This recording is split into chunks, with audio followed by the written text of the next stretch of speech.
नमस्कार विद्यार्थी मित्रांनो, good morning to all of you.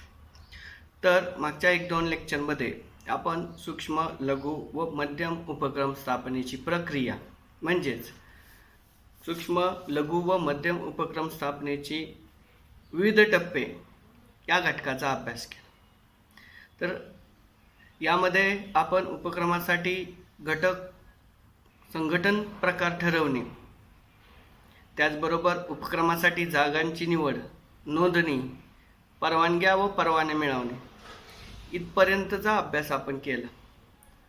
या लेक्चरमध्ये आपल्याला औपचारिक बाबीची पूर्तता या घटकांचा अभ्यास करायचा आहे आणि जर वेळ असेल तर आपण प्रत्यक्ष उपक्रम सुरू करणे या लास्टच्या टप्प्याचा सुद्धा अभ्यास करणार आहोत.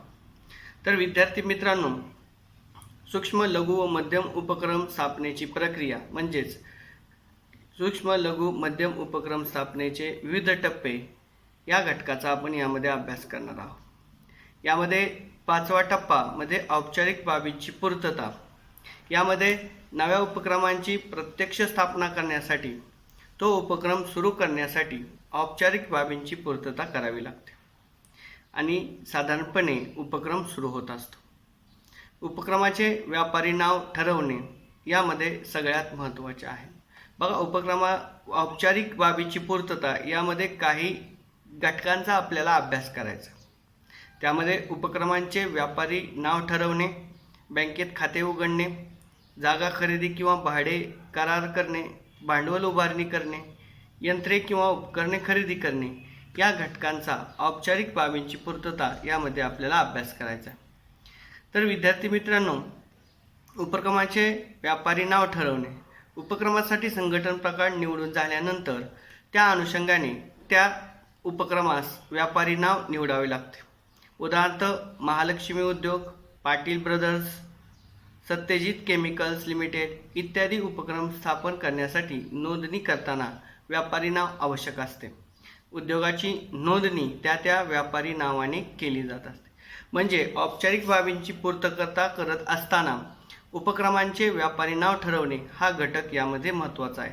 त्यानंतर उपक्रमाचे व्यापारी नाव ठरवून झाल्यानंतर सर्वसाधारणपणे आपल्याला बँकेमध्ये खाते उघडावे लागते. उपक्रमाच्या प्राथमिक नोंदणीचे प्रमाणपत्र मिळाल्यानंतर उपक्रमाच्या नावाने बँकमध्ये चालू खाते उघडावे लागते. सर्वसाधारणपणे राष्ट्रीय बँकेत अशा प्रकारचे खाते उघडणे अधिक सोयीस्कर असते. चालू खाते उघडण्यासाठी आवश्यक ती कागदपत्रे संबंधित बँकेत सादर करावी लागतात. चालू खाते उघडण्यासाठी प्राथमिक नोंदणी प्रमाणपत्र आवश्यक असते आणि त्यानुसार अशा पद्धतीने बँकेत चालू खाते उघडले जाते. व कोणत्याही व्यापारी संस्था किंवा उद्योग व्यवसायाचे खाते उघडत असताना आपण चालू खाते म्हणजेच करंट अकाउंट आपल्याला ओपन करावं लागतं. कारण वैयक्तिक खात्यावर, सेव्हिंग अकाउंटवर मर्यादा येऊ शकतात. त्यासाठी कोणतेही खाते उघडत असताना बँकेमध्ये व्यापारी खाते उघडले पाहिजे, म्हणजेच करंट अकाउंट उघडले पाहिजे आणि त्यानुसार व्यवहार बँकेमार्फत केले पाहिजे. त्यानंतरचा पुढचा टप्पा येतो तो म्हणजे जागा खरेदी किंवा भाडे करार करणे. उपक्रमासाठी जागा निवडल्यानंतर त्या जागेची खरेदी किंवा त्याबाबत भाडे करार करणे आवश्यक आहे. अर्थात भाडे करार दीर्घकाळासाठी करणे फायद्याचे असते. उपक्रमासाठी जागा बदलणे हे गैरसोयीचे असते. त्यामुळे सर्वसाधारणपणे उपक्रम सुरू करत असताना जर स्वतःची जागा असेल तर उत्तमच, परंतु जर भाडे करार करत असेल तर तो भाडे करार हा दीर्घकाळाचा असला पाहिजे. कारण भाडे करार जर दीर्घकाळाचा नसेल तर जागा बदलणे हे व्यवसायाच्या दृष्टीने गैरसोयीचे ठरते. त्यामुळे भाडे करार हा दीर्घकाळाचा असला पाहिजे आणि जर स्वतःची जागा असेल तर उत्तमच आहे. त्याचबरोबर भांडवल उभारणे. बघा, उपक्रमांचे व्यापारी संस्थेचे नाव ठरवल्यानंतर बँकेत खाते उघडावे लागते. खाते उघडल्यानंतर जागे खरेदी किंवा भाडे करार करावा लागतो. त्यानंतर भांडवल उभारणे. बघा, व्यवसायाच्या अवस्थेतील सगळ्यात मोठी अवस्था म्हणजे भांडवल उभारणे आहे. कोणताही व्यवसाय हा त्या व्यवसायामध्ये किती भांडवल आहे त्याच्यावर अवलंबून असतो. व्यवसायाची प्रगती, व्यवसायाकडे जर मुबलक आणि विपुल प्रमाणात भांडवल असेल तर व्यवसाय प्रगती करू शकतो. उपक्रमासाठी आवश्यक ते खेळते भांडवल व स्थिर भांडवल उभा करावे लागते. निवडलेल्या संघटन प्रकारानुसार भांडवल उभा करण्याचे दोन महत्त्वाचे मार्ग आहेत. गरजेनुसार दोन्ही मार्गाचा अवलंब केला जात असतो. बऱ्याच वेळा स्वतःच्या मालकीचे भांडवल असते आणि कर्जाऊ भांडवल असते. अशा प्रकारचे दोन मार्ग असतात आणि त्यामधून उत्तम मार्गाची किंवा गरजेनुसार दोन्हीपैकी एका मार्गाची निवड करावी लागत असते. त्यानंतरचं उपक्रम खरेदी किंवा यंत्र खरेदी. उपक्रमासाठी आवश्यक ती यंत्रसामग्री, उपकरणे, फर्निचर इत्यादी बाबींची खरेदी करणे. उपक्रम स्वरूप व व्यवसायाची क्रिया विचारात घेऊन यंत्रसामग्रीचे व उपक्रमाची खरेदी केली जाते. खरेदी केल्यानंतर यंत्राची रचना व्यवस्थित केली जात असते. अशा पद्धतीने औपचारिक बाबींची पूर्तता यामध्ये आपण उपक्रमाचे व्यापारी नाव ठरवणे, बँकेचे खाते उघडणे, जागा खरेदी किंवा भाडे करार करणे, भांडवल उभारणी करणे, यंत्र किंवा उपकरण खरेदी अशा प्रकारच्या घटकांचा अभ्यास केला. अजून आपल्याला यामध्ये त्यातील काही घटकांचा अभ्यास करायचा. त्यानंतर वीज जोडणी. बघा, उपक्रम यंत्रे खरेदी केल्यानंतर यंत्रे ही इलेक्ट्रॉनिक यंत्रे आधुनिक युगामध्ये व्यवसायासाठी जी यंत्रे असतात ती इलेक्ट्रॉनिक असतात. त्यासाठी विजेची गरज असते. उपक्रमासाठी जी वीज जोडायची रीतसर अर्ज सादर करून वीज जोडणी करण्यात येते.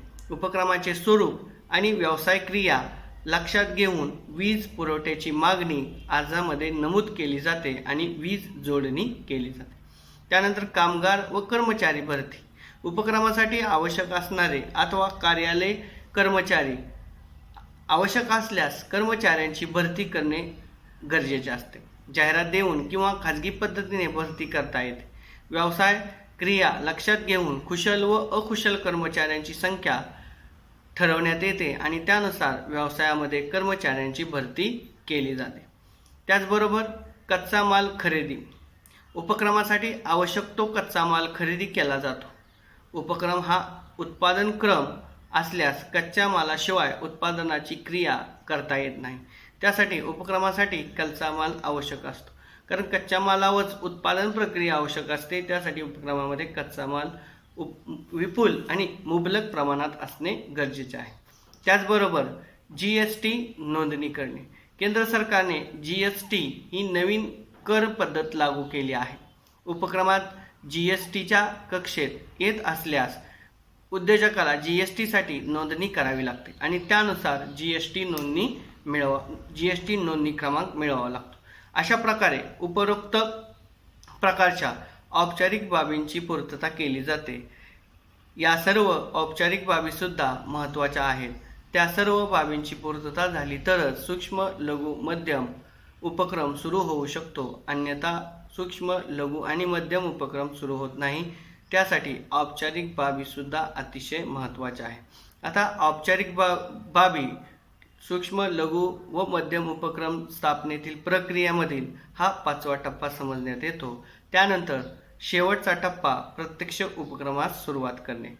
लघु उपक्रमाच्या स्थापनेबाबत उपरोक्त सर्व बाबींची पूर्तता झाल्यानंतर उपक्रमाची प्रत्यक्ष औपचारिक स्थापना होते.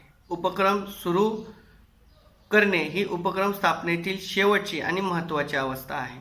उत्पादन उपक्रम असल्यास नमुना उत्पादन ट्रायल प्रोडक्शन केले जाते आणि त्याबाबत खात्री बिनचूकता असल्यास नियमित उत्पादन प्रक्रिया सुरू केली जाते आणि प्रत्यक्ष उपक्रम सुरू होणे म्हणजेच उपक्रम स्थापनेची पूर्ण प्रक्रिया होय. अशा रीतीने MSME उपक्रम स्थापनेच्या प्रक्रियेमध्ये विविध अवस्था आढळतात. त्यामध्ये आर्थिक, तांत्रिक आणि कायदेशीरदृष्ट्या त्या सर्व अवस्था महत्त्वाच्या आहेत. अशा पद्धतीने विद्यार्थी मित्रांनो, आज आपण सूक्ष्म लघु व मध्यम उपक्रम स्थापनेची प्रक्रिया किंवा सूक्ष्म लघु व मध्यम उपक्रम स्थापनेचे विविध टप्पे या घटकाचा अभ्यास केला. पुढच्या लेक्चरला आपण राहिलेल्या घटकाचा अभ्यास करणार आहोत. तर यामध्ये तुम्हाला वेगवेगळे प्रश्न विचारले जातील. जर यावर प्रश्न विचारला तर सूक्ष्म लघु व मध्यम उपक्रम स्थापनेची प्रक्रिया स्पष्ट करा, टिपाला द्यायला येऊ शकतो. आणि ब्रॉड जर विचारला तर सूक्ष्म लघु व मध्यम उपक्रम म्हणजे काय सांगून सूक्ष्म लघु व मध्यम उपक्रम स्थापनेची प्रक्रिया किंवा टप्पे सविस्तर स्पष्ट करा असा प्रश्न विचारला जाईल.